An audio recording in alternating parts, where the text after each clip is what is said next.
ধন্যবাদ মোহাম্মদ হাবিবুল্লাহকে একটি অত্যন্ত সুন্দর চমৎকার ইসলামী সঙ্গীত পরিবেশন করার জন্য।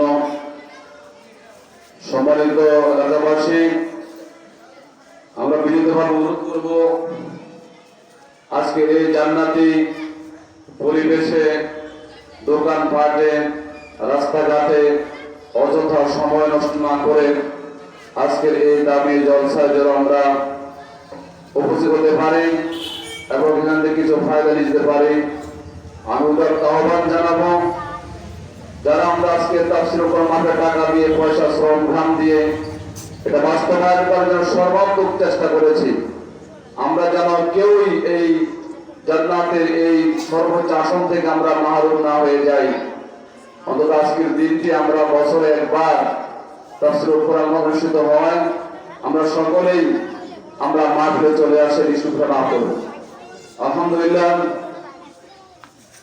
কাকরাপাড়া গ্রাম বসতি আয়োজিত তাফসীর কোরআন মাহফিলের দ্বিতীয় অধিবেশনের পর্যায়ে আপনাদের সঙ্গে আলোচনা পেশ করবেন এই এলাকার একটি সন্তান, আমাদের সকলের পরিচিত, আমাদের অত্র এলাকার গর্ব এবং প্রধান শিক্ষক কাদরে জান্নাত ইবতেদায়ী মাদ্রাসা ফুলসির হাফেজ মাওলানা নূর উদ্দিন সাহেব, হাফেজ মাওলানা নূর উদ্দিন সাহেব মোহতারামকে ওনার মুখ নিঃসৃত পবিত্র জবানে আমাদেরকে উত্তম নসিহত পেশ করার জন্য বিনীতভাবে অনুরোধ করছি।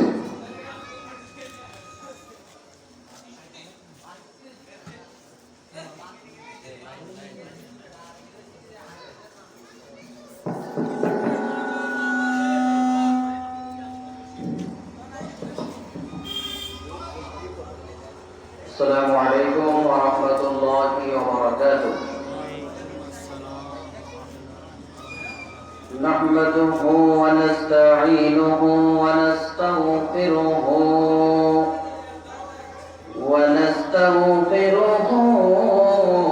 ونؤمن به ونتوكل عليه ونعوذ بالله من شرور أنفسنا ومن سيئات أعمالنا.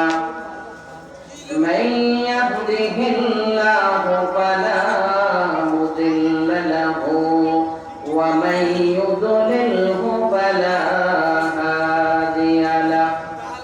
ونشهد أن لا إله إلا الله ونشهد أن سيدنا وسندنا وحبيبنا ومولانا محمد الذي أرسله الله تعالى بالحق بشيرا ونذيرا وداعيا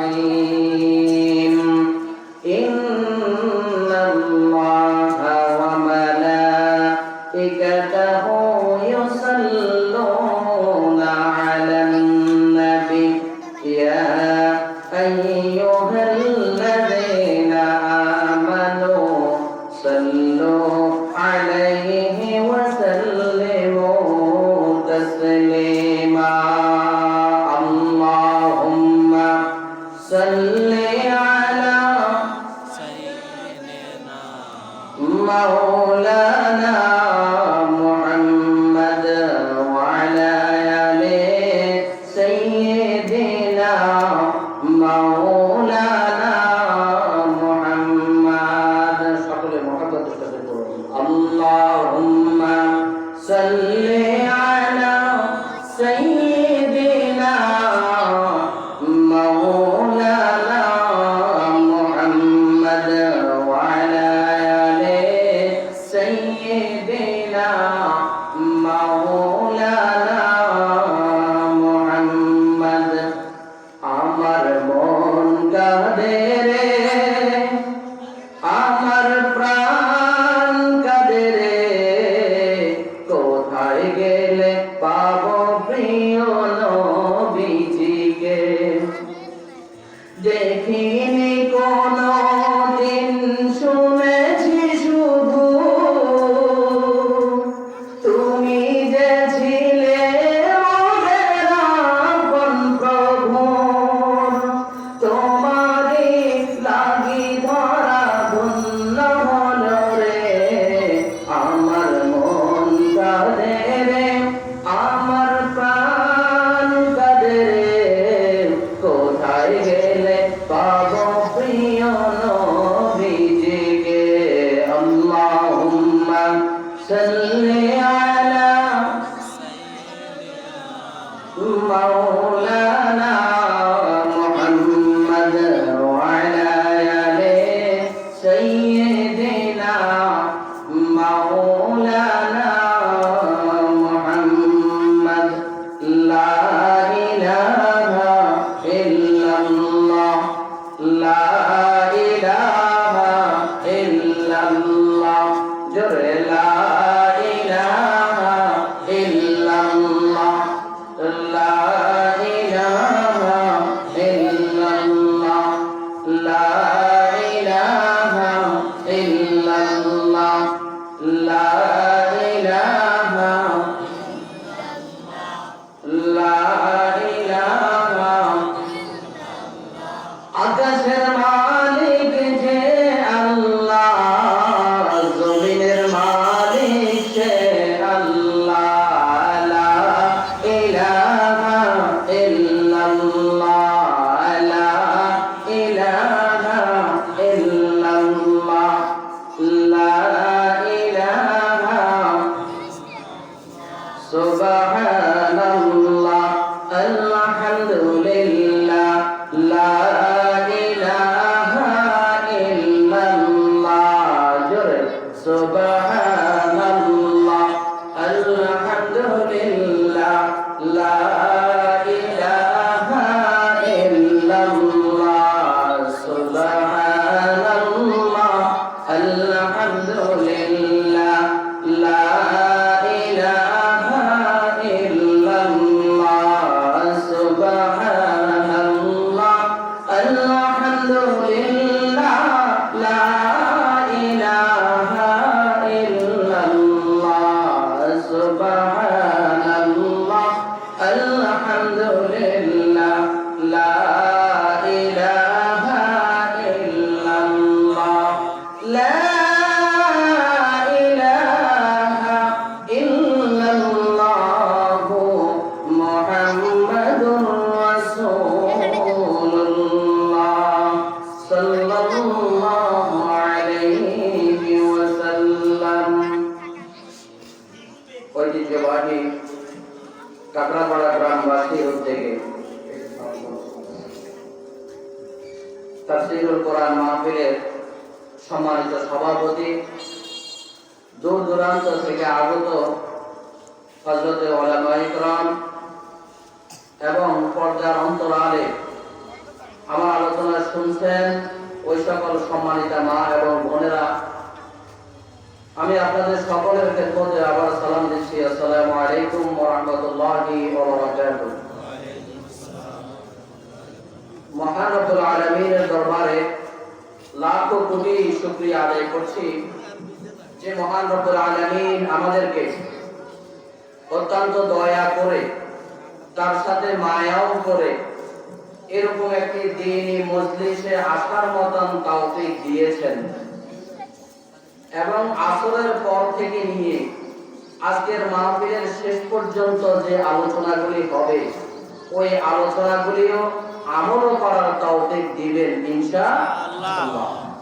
প্রশ্ন হলো যে আল্লাহ আমাদেরকে তৌফিক দিয়েছেন মাহফিলে আসার জন্য এবং আলোচনাগুলিও আমল করার তৌফিক দিবেন, ওই আল্লাহর শুকরিয়া আদায় করা যেমন দরকার বলে আপনারা মনে করেন, ঠিক তেমনই আমরা শুকরিয়া আদায় করব।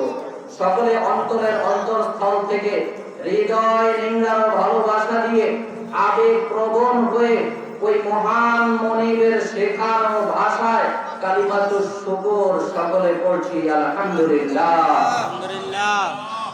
হাজার দরুদ ও সালাম পড়ছি আমাদের সাইয়্যিদ, আমাদের নেতা, যিনি হয়েছেন আমাদের এই জগতের নেতা, আবার যিনি হবেন আমাদের পরকাল জগতের নেতা, বিশ্বনবী জনাবি মুহাম্মদুর রাসূলুল্লাহ সাল্লাল্লাহু আলাইহি ওয়াসাল্লাম। সকলে একবার পড়ুন সাল্লাল্লাহু আলাইহি ওয়াসাল্লাম। আল্লাহ রাব্বুল আলামিন আমাদের দরুদটুকুন বিশ্বনবীর রওজা মোবারকে পৌঁছিয়ে দিক, সকলে বলুন আমিন। সম্মানিত উপস্থিতি, আপনারা সবাই ভালো আছেন? আল্লাহ পাক আমাদের সবাইকে সর্ব অবস্থায় ভালো রাখুক, সুস্থ রাখুক, ঈমানি হায়াত দান করুক এবং পেরেশান মুক্ত জিন্দেগি গঠন করার তৌফিক দান করুক, সকলে বলুন আমিন। সম্মানিত মুসল্লি ভাইয়েরা, যেহেতু আমাদের গ্রামে প্রতি বছর আমরা একটা তাফসীরুল কোরআন মাহফিল করি, আমি মনে করি এরকম একটা তাফসীরুল কোরআন মাহফিল করার কারণে আমাদের ভ্রাতৃত্ব বন্ধনটা আরেকটু মজবুত হয়। আমাদের মধ্যে যে একটা হিংসা বিভেদ কাজ করে, এগুলি কিছু হলেও দূরীভূত হয়ে যায়। যেহেতু গত বছর করোনার কারণে আমরা মাহফিলটা করতে পারিনি, এই বছর কিন্তু আল্লাহ আমাদেরকে সুযোগ করে দিয়েছেন, এই জন্য আমরা এখানে বসতে পেরেছি। তো যেহেতু তাফসীরুল কোরআন মাহফিল, তো আমাদের কথাগুলিও হবে ইনশাআল্লাহ তাফসীর আঙ্গিকেই কথা হবে।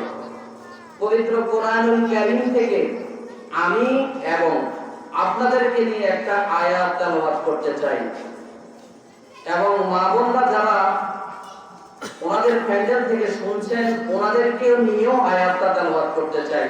তবে মা বোনদের গলার আওয়াজটা হবে নিম্নস্বর এবং প্যান্ডেলে আমার সামনে যারা আছেন আমরা সকলে একটু উচ্চ স্বরে পড়ব।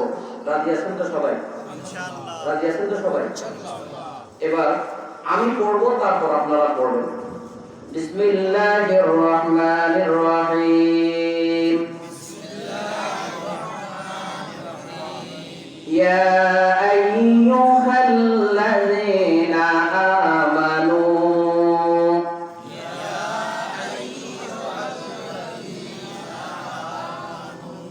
ইন্না মিন আজওয়াজিকুম وأولادكم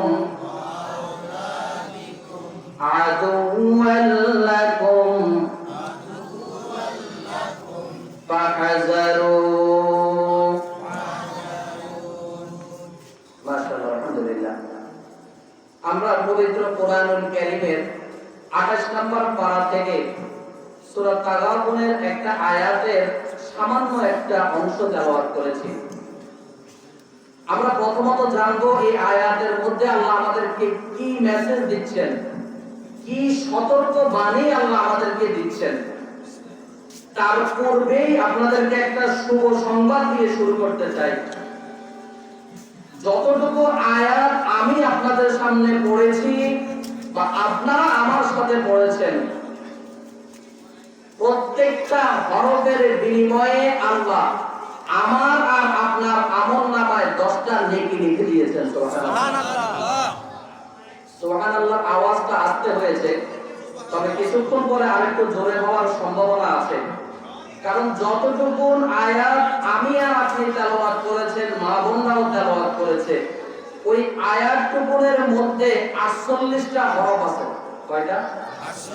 জোরে বলতে হবে, কয়টা? 48টা হরফ আছে। প্রত্যেকটা হরফের বিনিময়ে যদি আল্লাহ আমার আর আপনার আমলনামায় যদি 10টা হরফ দেন, তাহলে 48টা হরফ তেলাওয়াতের কারণে আল্লাহ আমার আমলনামায় 480টা আমল যুক্ত করে দিবেন। সুবহানাল্লাহ। তাহলে এই পর্যন্ত এতটুকু বোঝা যেতে পারে যে এই মাহফিল আমাদের জন্য কতটুকু সফলতা বয়ে আনবে সেটা আমি জানি না, তবে এতটুকু বলে দেওয়া যায় যে কোরআনুল কারীমের 48টা হরফ তেলাওয়াতের কারণে আল্লাহ আমার আমলনামায় 480টা হরফের সওয়াব লিপিবদ্ধ করে দিয়েছেন। সুবহানাল্লাহ।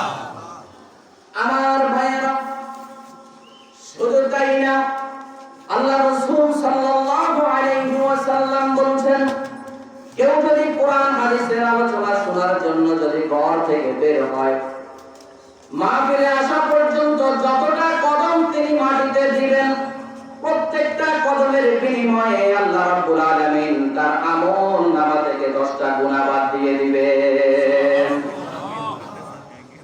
সুবহানাল্লাহ। আওয়াজ একটু আস্তে আস্তে বড় হচ্ছে, একটু বড় আরো জোরে হবে ইনশাআল্লাহ। আমার আপনার আমলনামা থেকে আল্লাহ যে গুনাহটা বাদ দিয়ে দিলেন, ওই জায়গাটা ডেফিনেটলি খালি হয়েছে, তাই না? আমার ভাইয়েরা, 10টা গুনাহ আল্লাহ আপনার আমলনামা থেকে বাদ দিয়ে দিয়েছেন, ওই জায়গাটা খালি হয়েছে বটে, তবে আল্লাহ রাব্বুল আলামিন ওই জায়গাটা আমার আপনার জন্য খালি রাখবে না। ওই জায়গাটা আল্লাহ রাব্বুল আলামিন আরো 10টা নেক দ্বারা পরিপূর্ণ করে দিবেন। সুবহানাল্লাহ। আমার ভাইয়েরা, শুধু তাই না, এই কোরআনের মাহফিলে আসার কারণে আমাদের ঈমান যেই পজিশনে ছিল, আল্লাহ রাব্বুল আলামিন আমাদের ঈমানকে আরো বাড়িয়ে দেয়। সুবহানাল্লাহ। আল্লাহ বলেন, ইন্নামাল মুমিনুনা আল্লাযীনা ইযা যুকিরাল্লাহু ওয়াজিলাত কুলুবুহুম ওয়া ইযা তুলিয়াত আলাইহিম আয়াতুহু যাদাতুহুম ঈমানা। আল্লাহু আকবার। ইন্নামাল মুমিনুনা আল্লাযীনা ইযা যুকিরাল্লাহ, নিশ্চয়ই যারা মুমিন তাদের সামনে যখন আল্লাহর কোরআনের আলোচনা করা হয়, কোরআনের তেলাওয়াত করা হয়, কোরআনের তাফসীর করা হয়, যুকিরাল্লাহু ওয়াজিলাত কুলুবুহুম, তাদের অন্তরসমূহ কার ভয়ে কেঁপে ওঠে বলেন তো? তাদের অন্তরসমূহ আল্লাহর ভয়ে কেঁপে ওঠে। ওয়াজিলাত কুলুবুহুম ওয়া ইযা তুলিয়াত আলাইহিম আয়াতুহু যাদাতুহুম ঈমানা, এবং তাদেরকে আল্লাহ যে ঈমান দিয়েছেন, ওই ঈমানের পরিধিটা আল্লাহ আরো বাড়িয়ে দেয়। সুবহানাল্লাহ। আমার বন্ধু, শুধু তাই না, এই কোরআনের মাহফিলে আসার কারণে আজকে আমরা অনেক সৌভাগ্যবান হয়েছি। শুধু আমরা হয়েছি ব্যাপারটা এমন নয়, আমার মা বোনরাও হয়েছেন, কারণ এই কোরআনের মাহফিলগুলিতে আসার কারণে আল্লাহ রাব্বুল আলামিন আমাদের উপর রহম করেন। সুবহানাল্লাহ। শুধু তাই না, আল্লাহ আমাদের উপর দয়া করেন। শুধু তাই না, আল্লাহ আমাদের উপরে বরকত নাযিল করেন। সুবহানাল্লাহ। আল্লাহ বলেন, ইযা কুরিয়াল কুরআনু ফাসতামিউ লাহু ওয়া আনসিতু লাআল্লাকুম তুরহামুন।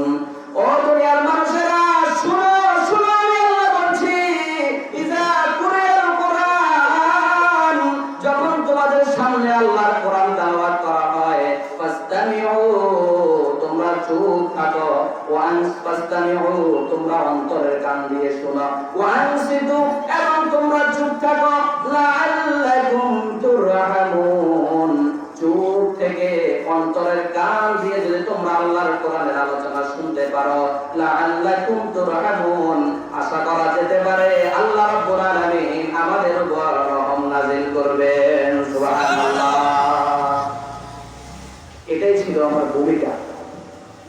এই কোরআনের মাহফিলে আমরা উপস্থিত হওয়ার কারণে আল্লাহ আমাদেরকে কি দিচ্ছেন আর বাহিরে যারা হাঁটাহাঁটি করে চটপটে ফুচকা খাচ্ছেন, বাদাম খাচ্ছেন, তাদের জন্য কি জিনিস রেখেছেন ওনারা আমার থেকেও ভালো জানেন। তো এবারে আসুন, আমার যে নির্ধারিত সময় আমাকে দেওয়া হয়েছে, কোরআনুল কারীম থেকে যে আয়াতটা তেলাওয়াত করেছি, আপনাদের বোঝার সুবিধার্থে এবং আমার বলার সুবিধার্থে প্রথমত শাব্দিক অনুবাদ বলছি, তারপরে ব্যাখ্যা, বিশ্লেষণ, অ্যানালাইসিস, তাফসীর, এক্সপ্লেনেশন যেটাকে বলে সেটার দিকে আমরা অগ্রসর হব। দেখি আল্লাহ কি বলছেন।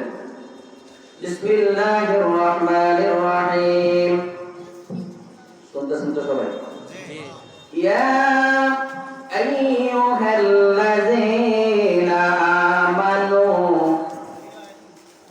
আল্লাহ রাব্বুল আলামিন বলছেন, ও ঈমানদারেরা, আমানু, তোমরা যারা ঈমান এনেছো আমি আল্লাহ তোমাদেরকে জানিয়ে দিচ্ছি, ইন্না, নিশ্চয়ই, ডেফিনেটলি, মিন আজওয়াজিকুম,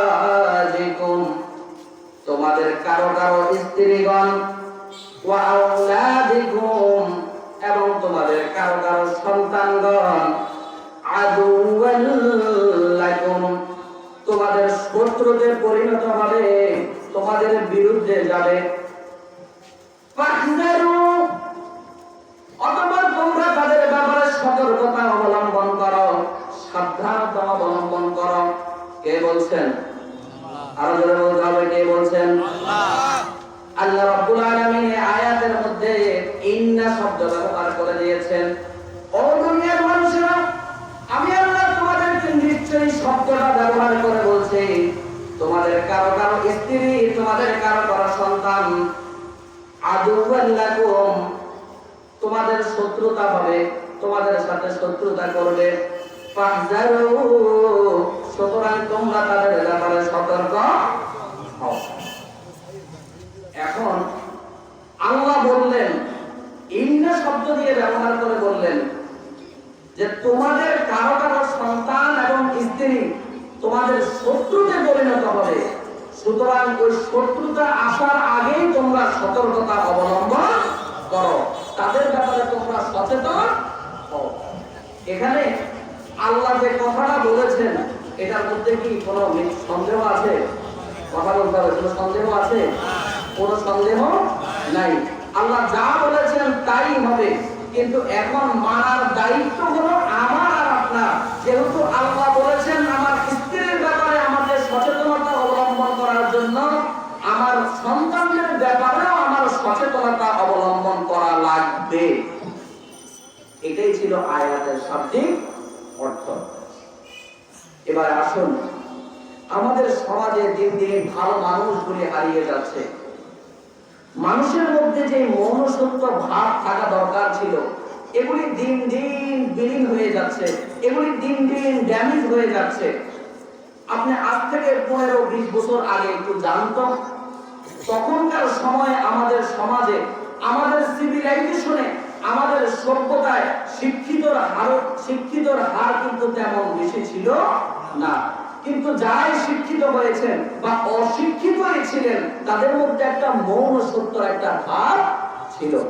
এবার আজকের সিভিলাইজেশন, আজকের সংস্কৃতির দিকে একটু লক্ষ্য করে দেখুন, আমাদের দেশের শিক্ষিত মানুষের অভাব নাই, কিন্তু মানুষের মধ্যে যে মৌন সত্য বোধ থাকা দরকার, ওই মৌন সত্য বোধ আমাদের ভিতরে দিন দিন বিলীন হয়ে যাচ্ছে।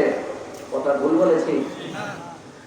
আজ থেকে 15-20 বছর আগে আমরাও দেখেছি, আপনারা মুরব্বীরা যারা আছেন দেখেছেন, আজ থেকে 15-20 বছর আগে যদি কেউ যদি লেটার মার্ক পেত, একটা বিষয় যদি লেটার পেত বা ভালো স্ট্যান্ড করেছে, ওই ছেলেটাকে, ওই মেয়েটাকে দেখার জন্য 10-15 মাইল পর্যন্ত হেঁটে বা সাইকেল চালিয়ে হলেও ওই সন্তানটাকে দেখে আসতো, কোন মায়ের সন্তান এত ভালো রেজাল্ট করেছে। কিন্তু দেখুন, আজকে আমাদের সমাজে শিক্ষিত মানুষের কোনো অভাব নাই। দিন দিন শিক্ষিত মানুষগুলি আমাদের সমাজে বেড়েই চলছে, কিন্তু মানুষের মধ্যে যে মনুষ্যত্ব ভাব থাকা দরকার ছিল, ওই মনুষ্যত্ব ভাব দিন দিন বিলীন হয়ে যাচ্ছে।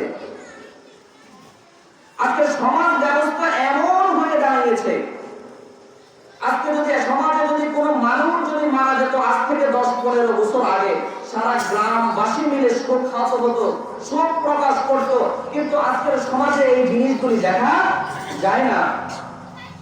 একতলায় মানুষ মারা গিয়েছে, দোতলায় গান বাজনা করে, এরকম সমাজ কিন্তু আমাদের তৈরি হয়ে যাচ্ছে। এলাকার কোন মানুষের উপরে যদি কেউ নির্যাতন করত, ওই মানুষটা অপরাধ করে কিন্তু অপরাধী বানিয়ে তার উপরে নির্যাতন করা হচ্ছে, ওই সময় 10-15 বছর আগে যদি কেউ এই কর্মকাণ্ডটা করত, তাহলে মানুষ একাত্মতা পোষণ করে এটা প্রতিহত করার চেষ্টা করত। কিন্তু আজকের সমাজ, আজকের সিভিলাইজেশন এমন জায়গায় উপনীত হয়েছে, ওই নিরীহ মানুষের উপরে যদি কেউ জুলুম করে, সমাজের মানুষগুলি চুপ দিয়ে বসে থাকে, যা হয়েছে তার হয়েছে, পারলে আরো একটু করে দাও।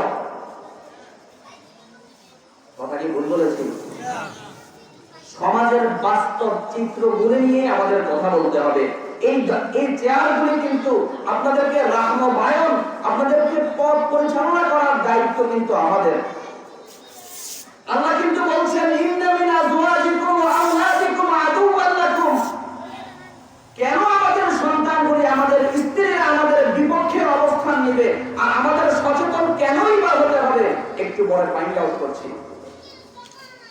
আজকে আপনি দেখুন না, ক্লাস 8-9 এর একটা সন্তানের হাতে ইয়াবার বোতল তুলে দেওয়া হচ্ছে, ফ্যান্সিডারের বোতল তুলে দেওয়া হচ্ছে। কথা কি ভুল বলেছি? এগুলি কিন্তু হচ্ছে। ক্লাস 9-10 এর একটা মেয়ে টাকার অভাবে মদ না খেতে পেরে নিজের বাবা মাকে হত্যার মতো জঘন্যতম কাজও করেছে। মানুষের মধ্যে নৈতিক বৈষম্য, মানুষের মধ্যে যে হিউম্যান হ্যাবিট থাকা দরকার ছিল, এগুলি দিন দিন বিলীন হয়ে যাচ্ছে। সমাজের ভালো মানুষগুলি হারিয়ে যাচ্ছে। কিন্তু আপনি বাবা হয়েছেন, আপনি মা হয়েছেন, আপনি যদি সতর্কতা অবলম্বন যদি আপনি করতে পারতেন, আপনি চাইলে কিন্তু একটা সমাজে একটা ভালো সন্তান উপহার দিতে পারতেন। কিন্তু বাবা হয়েছি, মা হয়েছি, কোনদিন নিজের সন্তানের ব্যাপারে সচেতন হলাম না, নিজের স্ত্রীর ব্যাপারে সচেতন হলাম না। কিন্তু এমন একটা সিভিলাইজেশন, এমন একটা সভ্যতা আমাদের সামনে উপস্থিত হয়েছে, সমাজে কোন ছেলেরা যদি নোংরা কাজ করে, সমাজের মধ্যে কোন ছেলে যদি খারাপ কোনো কাজ করে, অন্য মুরব্বী যদি এসে বলে যে এই কাজটা করিও না, বা আদর করে একটা থাপ্পড় দিয়ে দিল, পরের দিন ওই সন্তানের বাবা এসেই প্রতিবাদ করবে, আপনি আমার ছেলেকে বলার কে? যেই দিন থেকে এই কথাটা, এই টেন্ডেন্সিটা, এই প্রবণতাটা যেদিন থেকে চালু হয়েছে, আপনি আমার ছেলেকে বলার কে, ওই দিন থেকেই সমাজে ভালো মানুষগুলি হারিয়ে যাচ্ছে। এটার জন্য দায়ী কে? মসজিদের ইমাম সাহেব? কথা বলবেন। এটার জন্য দায়ী কে? মসজিদের ইমাম সাহেব? আমি বাবা হয়েছি, সন্তানের ডিমান্ড কি ছিল আমার কাছে, আমি ওই পরিমাণ সাপ্লাই দিতে পারিনি। সন্তানের চাহিদা কি ছিল আমার কাছে, আমি ওই পরিমাণে তাকে দিতে পারিনি। একটা বানরের মধ্যে মানুষের যে একটা বানরের মধ্যে যে একটা আন্তরিকতা আছে, মানুষের মধ্যে আজকে সেই আন্তরিকতা নাই। গত কিছুদিন আগে দেখেছিলাম, নিউজে দেখেছিলাম, চাঁপাইনবাবগঞ্জে একটা বানরকে কেউ হামলা করেছিল। হামলা করার পরে সে রক্তাক্ত হয়েছে। ওই বানরের সঙ্গী যারা ছিল, তারা থানায় গিয়ে একটা সবাই একটা উপস্থিতি দেখালো যে আমাদের এক জাতি ভাইকে মেরেছে, এটার বিচার চাই। ওসি মহোদয় কিন্তু ঠিকই বুঝতে পেরেছেন যে ওদের মধ্যে কোনো বৈষম্য নাই, ওদের মধ্যে একাত্মতা আছে, একটা ভাইকে মেরেছে, তারা সবাই প্রতিবাদের জন্য এসেছে। কিন্তু আজকের সমাজ ব্যবস্থা এমন হয়ে দাঁড়িয়েছে, মুসলমানদের মধ্যে অনৈক্য থাকার কারণে এমন একটা পরিস্থিতি তৈরি হয়েছে, বানরের মধ্যে যে একটা মনুষ্যত্ব ছিল, মানুষের মধ্যে আজকে সেই মনুষ্যত্ব বিলীন হয়ে যাচ্ছে। প্রিয় ভাইয়েরা, এটার দায়িত্ব কিন্তু আমার। একটা ভালো সন্তান কিভাবে আপনি করবেন, সমাজ আপনার কাছে কি চায়, আপনার সন্তানের চাহিদা কি? বিভিন্ন জায়গায় যখনই ওয়াজ মাহফিলে যাই বা যখনই জুমার খুতবা দিতে বসি, তখনই আমাদের মুরব্বী বাবাজিরা বলেন যে হুজুর একটু মা বাবার খেদমত সম্পর্কে একটু আলোচনা করবেন। কিন্তু আজ পর্যন্ত শুনি নাই এমন কেউ বলেছেন যে সন্তানের জন্য মা বাবার কি করণীয় আছে, কেন আজকে সন্তানগুলি নষ্ট হয়ে যাচ্ছে, কেন আজকে সন্তান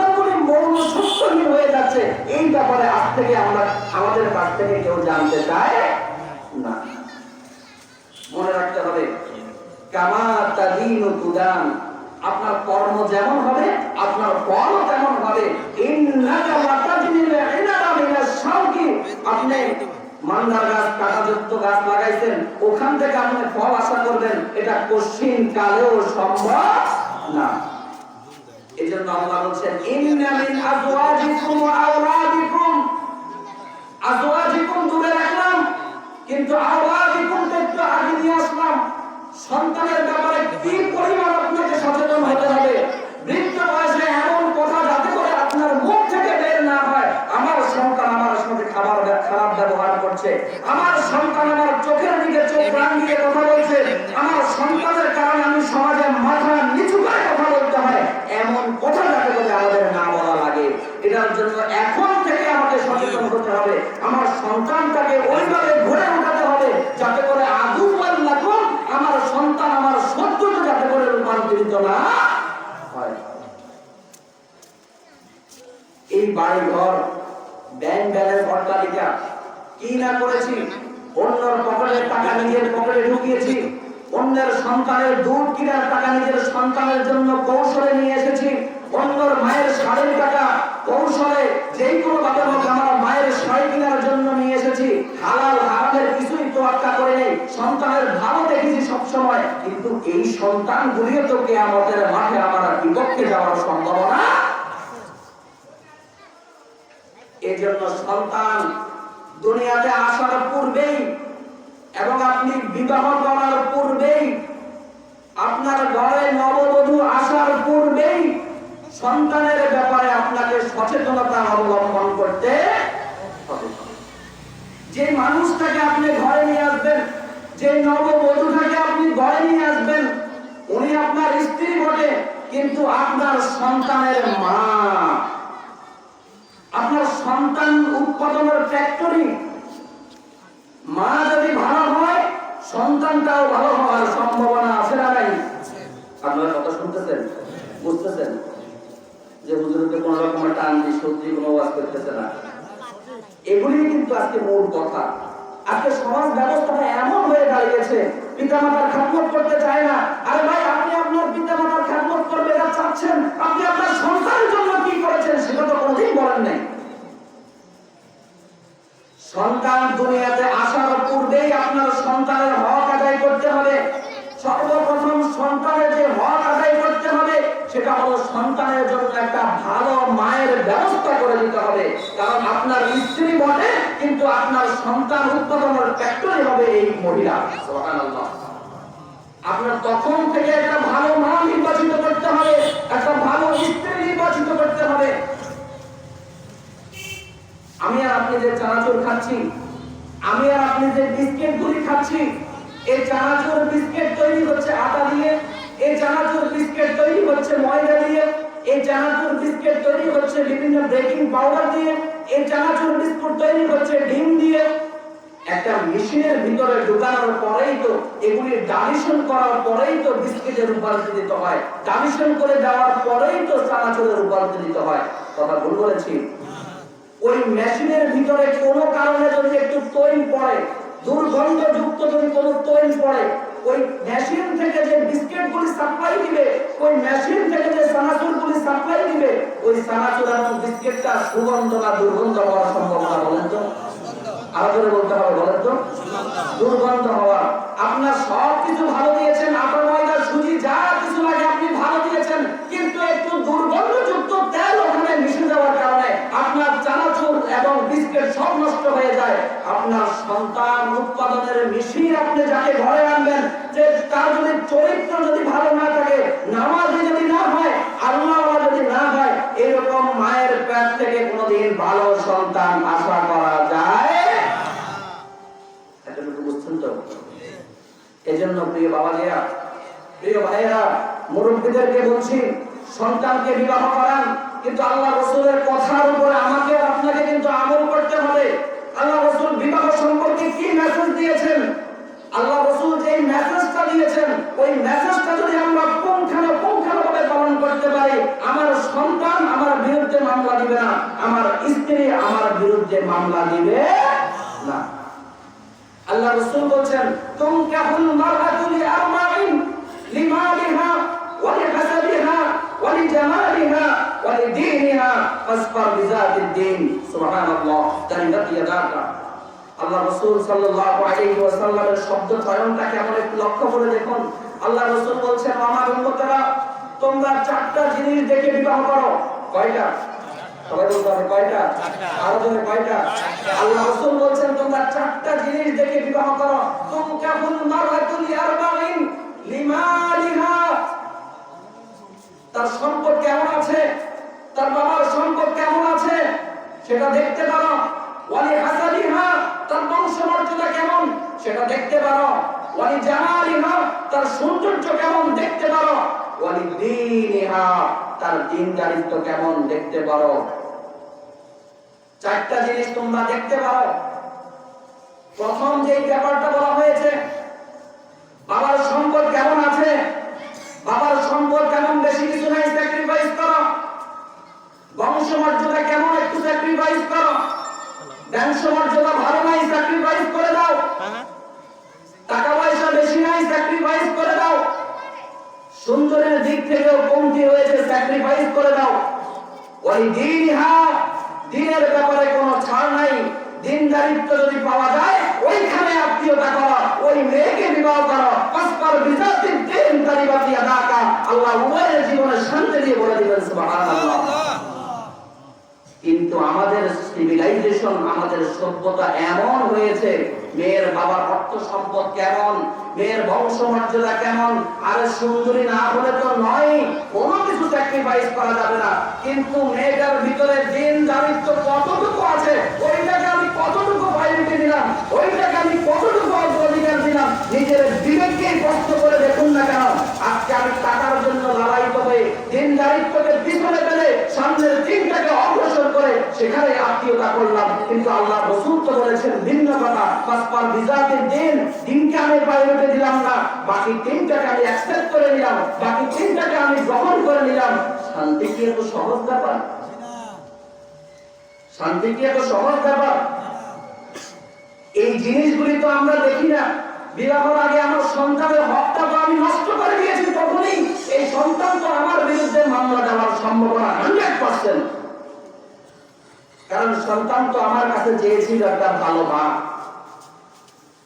সন্তান যদি মা যদি নামাজি হয় সন্তানটাও নামাজি হবে। মা যদি পর্দানশীল হয় মেয়েটা ছেলেটাও পর্দানশীল হবে।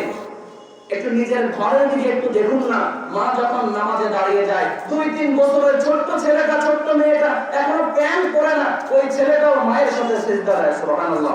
ওই ছেলেটা মায়ের গায়ের উপরে উঠে মায়ের পিঠের উপরে সিজদা দেয়। এটা কিসের লক্ষণ?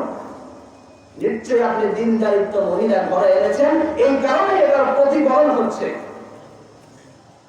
এজন্য প্রিয় ভাইরা সচেতন হন, সচেতন হন। ইন্না মিন আজওয়াজিকুম ওয়া আওলাদিকুম আদুওয়ান লাকুম। ওই সময়টা আসার পূর্বে, যেই সময়টা আপনার সন্তান আপনার স্ত্রী আপনার বিরুদ্ধে মামলা দিয়ে দিবে, ওই সময়টা আসার ব্যাপারে নিজের সন্তানদের ব্যাপারে সচেতন হন, নিজের স্ত্রীদের ব্যাপারে সচেতন হন। প্রিয় ভাইরা, তাহলে সন্তানের প্রথম অধিকার হলো, সন্তানের প্রথম চাহনা হলো তার বাবার কাছে একটা ভালো মা চাওয়া। বাবা যদি ভালো মা ব্যবস্থা করে দিতে পারে তার সামনের দিনগুলি আরো সুন্দর হয়ে যাবে। বিবাহ শাদী হয়ে গেল, এখন সন্তানের কি অধিকার আছে বাবা মার কাছে, বাবা মার কাছে কি চায়? বিবাহ হলে বাবা মা দোয়া করবে, রব্বানা হাব লানা মিন আজওয়াজিনা ওয়া যুররিয়াতিনা কুররাতা আয়ুনিন ওয়াজআলনা লিল মুত্তাকিনা ইমামা। বাবা মা উভয় দোয়া করবে যে আল্লাহ আপনি আমাদেরকে নেক সন্তান দান করুন, যে সন্তানের দিকে তাকাইলে আমার চক্ষু গয় শীতল হয়ে যাবে সুবহানাল্লাহ। কয়জন বাবা কয়জন মা এই দোয়াটা জানি? এটা কিন্তু আমার সন্তানের হক, কিন্তু কারণ আল্লাহর কাছ থেকে আমার সন্তানটা চেয়ে নিতে হবে যাতে করে সন্তানটা ভালো হয়, যাতে করে আমলে সালেহ করে, এমন সন্তানই আল্লাহর কাছ থেকে আমাকে খুঁজে নিতে হবে। এটাও কিন্তু সন্তানের একটা হক, এটাও কিন্তু সন্তানের একটা অধিকার। সন্তান দুনিয়াতে চলে এসেছে, দোয়া করেছেন আল্লাহর কাছে, সন্তান তো দুনিয়াতে চলে এসেছে, সন্তান ভূমিষ্ঠ হলো, ভূমিষ্ঠ হওয়ার পরে সন্তান কান্নাকাটি শুরু করে দেয়, যাই তো নাকি? কথা বলেন, যাই তো নাকি? সন্তান যখন কান্নাকাটি শুরু করে দেয়, সাহাবারা বললেন, ইয়া রাসূলুল্লাহ, যখনই কোনো নবজাতক যখনই ভূমিষ্ঠ হয়, জন্মগ্রহণ করে, এরকম কান্নাকাটি কেন করে? আল্লাহ রাসূল বললেন, ও আমার সাহাবারা শোনো, সন্তান এই জন্যই কান্নাকাটি করে, সে যখনই জন্মগ্রহণ করেছে তার জন্মের পর থেকেই তার পিছনে একটা শয়তান লেগেই আছে, তো লেগেই আছে। ওই শয়তান কিছুক্ষণ পর পর তারে খোঁচা দিচ্ছে, ওই শয়তান কিছুক্ষণ পর পর তারে সিমটি দিচ্ছে। এই কারণে সে ব্যথা পাচ্ছে, এই জন্য সে কান্নাকাটি করছে। আল্লাহ রাসূল সাল্লাল্লাহু আলাইহি ওয়াসাল্লাম বলেন, যখনই সন্তান জন্মগ্রহণ করে, ছেলে হোক মেয়ে হোক, তখনই তার কানে আযান দিয়ে দাও। সুবহানাল্লাহ। আল্লাহ রাসূল হযরত ফাতিমা রাদিয়াল্লাহু তাআলা আনহু যখন সন্তান হলো, হযরত হাসান রাদিয়াল্লাহু তাআলা আনহু যখন ভূমিষ্ঠ হলো, আল্লাহ রাসূল নিজে আযান দিয়েছেন। সুবহানাল্লাহ। অন্য আরেকটা হাদিস পাওয়া যায়, এক কানে আযান এবং অন্য কানে ইকামত দিয়েছেন। সুবহানাল্লাহ। এতে করে কি মেসেজ বোঝানো হচ্ছে? ও আমার সন্তান, তোমার কোনো ভয় নাই, এই শয়তান তোমাকে যতই ধোঁকা দেয় না কেন, তোমার কোনো ক্ষতি করতে পারবে না। আমি বাবা হয়ে আযান দিয়ে দিচ্ছি, আল্লাহু আকবার, আল্লাহু আকবার, আল্লাহু আকবার। আল্লাহ বলেন সবচেয়ে বড়, সুতরাং তোমার কেউ ক্ষতি করতে পারবে।